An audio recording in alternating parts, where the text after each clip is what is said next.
Balik lagi bersama saya Bima Handoko di channel Internasional Komputer. Kali ini saya atau kita pengen sharing aja sih, ngasih tips mumpung awal tahun. Judulnya gini aja. Laptop enak 2024. Nah, gitu. Jadi biar sama kayak tahun kemarin, kita juga bikin rekomendasi laptop buat tahun 2023. Sekarang kita bikin lagi buat yang tahun 2024. Tapi rekomendasi di sini, saya sebagai teknisi nggak ngerekomendasiin merek ini atau spek ini atau gimana nggak gitu. Saya cuma pengen ngerekomendasiin tentang BIS atau BIS bahasa Indonesianya apa ya?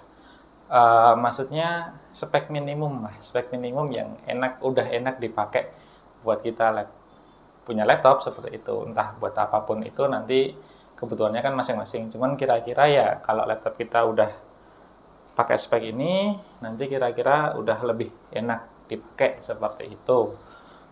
Terus belum tentu buat semua, bukan berarti buat semua kebutuhan juga ya, kan tetap nanti kan beda kebutuhan speknya juga. Jadi ini cuman kayak ya kalau teman-teman punya laptop dan speknya masih di bawah ini, minimal cobalah di-upgrade sesuai yang saya sampaikan ini, biar supaya nanti dipakainya lebih enak seperti itu. Oke, langsung aja. Seperti biasa ada dua hal yang menjadi syarat dasar.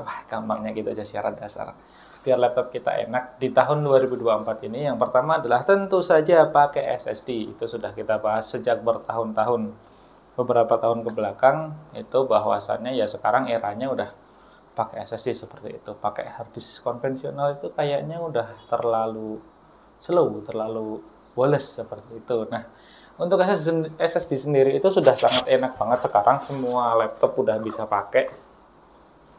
Entah apapun itu mereknya, apapun itu serinya gitu, semua laptop normal bisa pakai SSD seperti itu. Entah dia pakai yang SATA, yang M2 SATA, yang NVMe, generasi 3, generasi 4, apapun SSD-nya yang penting pakai SSD. Dan untuk kapasitasnya sih kita saran kalau teman-teman cuman pakai satu storage, artinya tuh laptopnya cuman SSD aja satu, nggak ada harddisk buat data atau nggak ada SSD lain buat data, itu pakai minimal yang 256 GB. Kenapa? Kalau cuman 128 tuh kayaknya sekarang itu udah kayak dipakai berapa aplikasi aja udah penuh gitu. Belum lagi kalau nanti kan buat nyimpen data juga seperti itu. Jadi minimal nanti pakai yang 256, setengahnya buat sistem aplikasi, setengahnya buat data. Itu udah lumayan lah, udah lumayan enak seperti itu. Terus kalau yang mau dual storage nih, kayak udah ada SSD-nya udah ada harddisknya, tapi mau ditambah SSD lagi dan laptopnya support, gitu nggak apa-apa, pakai 128 masih masuk seperti itu. Tapi kalau cuma buat satu storage tab ya minimal 256 sih, 128 dia akan cepet banget penuh seperti itu. Terus untuk harga nih buat teman-teman yang pengen upgrade itu ya at least siapin sekitar 300-400 ribu itu udah dapat kalau SSD. Kalau tergantung kapasitasnya juga, tapi ya kalau kita bicara paling minimumnya untuk yang 256 GB itu paling sekitar 400 lebih dikit itu udah dapat SSD-nya, udah dapat nanti sekalian jasa servisnya seperti itu. Terus kalau masalahnya ini lain-lain gimana kan faktornya juga banyak ya, itu ya nanti lebih baik tetap seperti biasa kita selalu menyarankan untuk sebelum upgrade check up dulu laptopnya dicek dulu, pastiin sehat, kondisinya gimana baru nanti kita bisa menentukan ini upgrade-nya seperti apa kayak gitu. Oke, yang pertama tadi SSD. Ntar minum dulu, haus.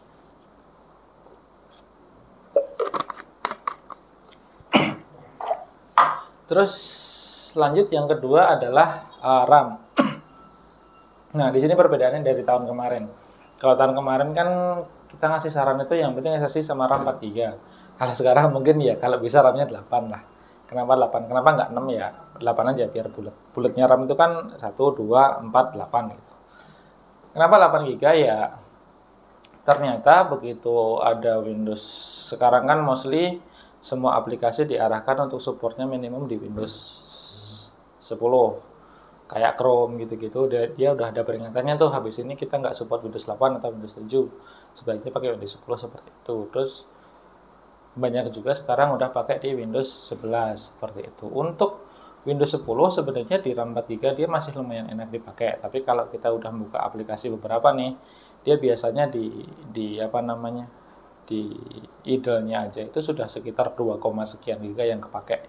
Berarti kalau kita RAM-nya 4 giga yang usable-nya 3,8, 3,9 anggap aja segitu, kepotong 2,5 mamanya kan tinggal 1, jadi space kita buat buka aplikasi itu udah lebih sedikit. Dan aplikasi yang baru-baru nih walaupun dia ringan itu butuh RAM yang makin gede. Jadi kalau 4 giga saya rasa masih agak terbatas. Jadi kalau teman-teman ada budget lebih, ada uang, mending di upgrade.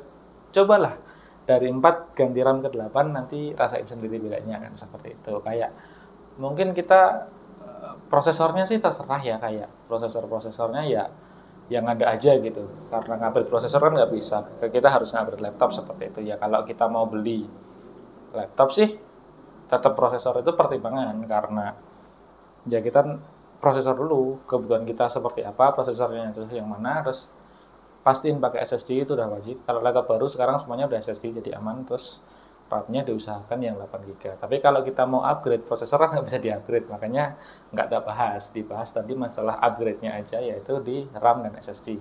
Kembali ke RAM tadi, itu kalau RAM kan konfigurasinya macam-macam, kita harus ngecek dulu, nggak semua laptop bisa di-upgrade RAM. Ada yang slotnya cuma satu, itu harus diganti, jadi nggak ditambah tapi diganti. Kayak contohnya Asus 441M, itu kan slotnya cuma satu, bawaannya 4 GB, ya udah 4 GB-nya dilepas, kita ganti 8. Ada yang bawaannya 4 tapi ada slot satu buat nambahin gitu, kayak IP330 yang Core i3, pokoknya yang Core i3 dan Ryzen 3 ke atas itu biasanya dia bisa di-upgrade RAM sih. Udah kita tinggal beli RAM 4 GB lagi, lancepin aja udah jalan. Masalah DDR4, DDR3 itu kayak udah yang penting 8 GB lah. Nah, nanti 8 GB dulu, nanti saya merasakan bedanya. Kalau pakai Windows 10 atau Windows 11. Nah, kembali ke bahas masalah Windows tadi. Kalau di Windows 10 itu kondisi idle itu butuh RAM sekitar 2, sekian giga. Biasanya loh ya, biasanya bisa lebih dikit kalau kita nggak ada aplikasi sama sekali. Kalau Windows 11 itu lebih tinggi di 3, sekian. Jadi kadang-kadang kita buka baru nyalain Windows aja itu udah sekitar 3,2, kadang 3,1 giga RAM yang kepake. Jadi kalau RAM kita cuma 4 giga, space kosongnya itu nggak sampai segiga. Makanya kalau kita buat multitasking itu udah nggak enak banget, mending ditambahin jadi 8 giga. Apapun prosesornya seperti itu. Saat 8 giga dia nanti pasti lebih enak aja gitu, lebih enak.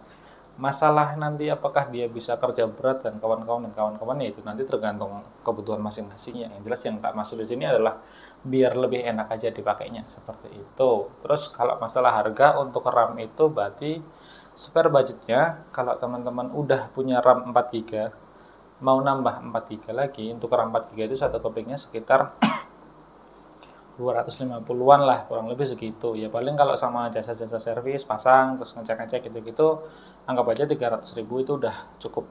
Kalau yang 8 GB itu 100.000 lebih mahal, jadi dia sekitar 400.000 seperti itu. Nah, kalau di total keduanya, kalau mamanya ada juga yang gini, kasusnya, wah RAM-ku cuma 2 GB nih, onboard nggak bisa diganti, tapi ada satu slot kosong, kayak Asus X455L yang generasi 4 Intel seperti itu, dia RAM bawaannya cuma 2 GB tanam, tapi ada satu slot kosong. Baiknya tambah 4 atau 8? Ya terserah, tambah 4 itu di 6 GB dia udah lebih baik, jauh lebih baik daripada cuma 2. Kalau mau tambah 8 jadi 10 juga masih nggak apa-apa. Pas selisihnya juga cuma 100.000 kan gitu. Terus kembali lagi ke budget tadi, kalau ditambahin berarti kan ya SSD sama RAM itu mostly sekitar anggap aja 700-800.000 lah ya, itu udah akan bikin laptop kita jadi lebih enak aja dipakai seperti itu. Kita nggak bahas buat game, kita nggak bahas buat desain atau kerja berat dan kawan-kawan, buat keperluan harian aja, keperluan harian kayak kita kuliah, ngerjain office, kerjain SPSS, kerjain buka internet, buka YouTube gitu-gitu.